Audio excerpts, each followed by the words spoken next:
If you want a fast and easy way to understand Part 2 of the Federal Acquisition Regulations, also known as FAR Part 2, then you must watch this video. Let's dive into it. FAR Part 2 is all about definitions.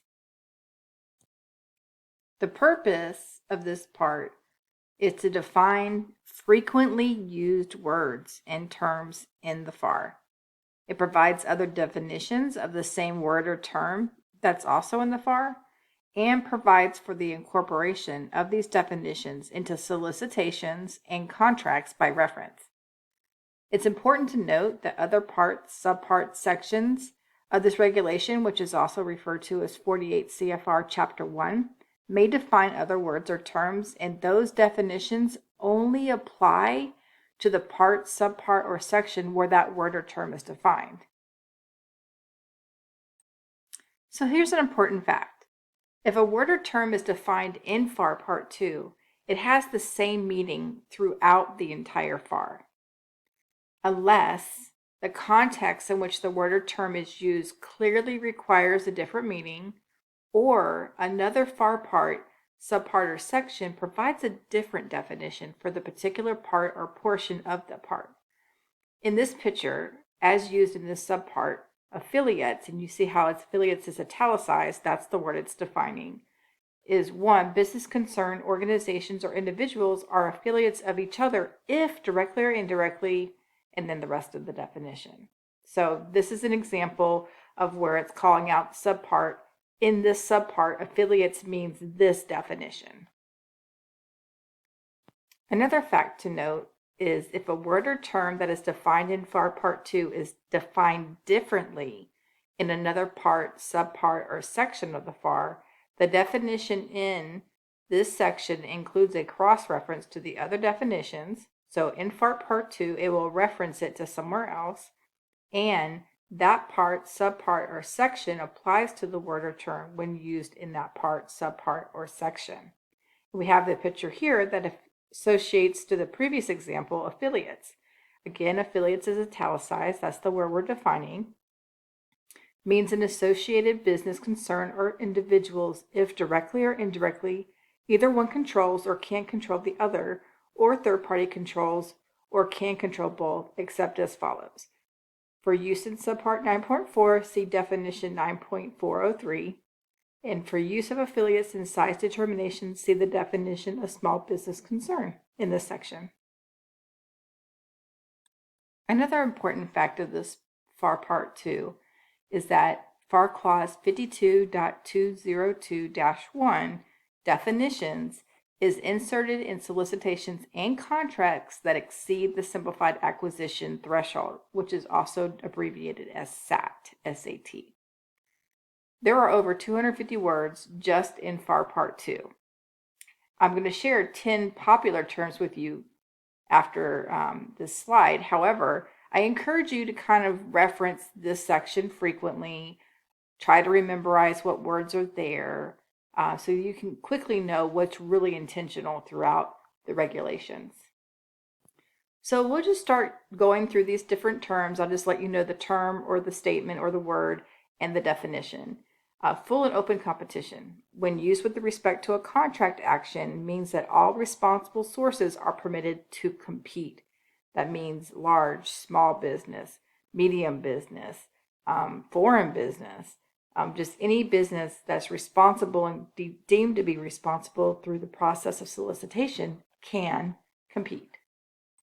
So the second one, inspection, means examining and testing supplies or services, including when appropriate raw materials, components, and intermediate assemblies, to determine whether they are conform to contract requirements.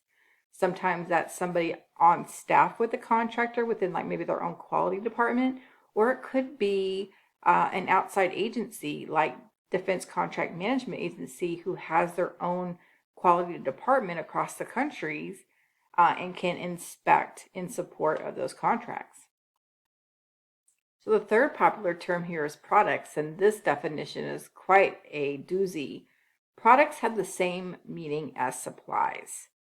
And I actually have that word listed in here as well, so we'll look at that in a few minutes. But these are the type of examples of definitions you could come across within the FAR.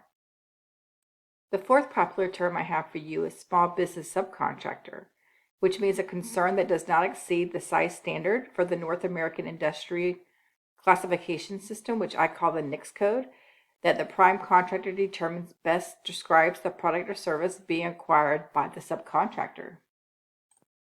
The fifth term I have for you is solicitation, which means any request to submit offers or quotes to the government. Solicitations under sealed bid procedures are called invitations for bid. Solicitations under negotiated procedures are called requests for proposals. And solicitations under simplified acquisition procedures may require submission of either a quotation or an offer. So basically the RFP, the RFQ, the RFB that you typically hear about in the commercial world. We just classify it as a solicitation. The sixth popular term I have is sole source, which is acquisition means a contract for the purchase of supplies or services that is entered into or proposed to by an agency after soliciting and negotiating with only one source. The seventh term I have for you is supplies. Now, we briefly talked about supplies under the term products because it said products means the same thing as supplies. And supplies means all property except land or interest in land.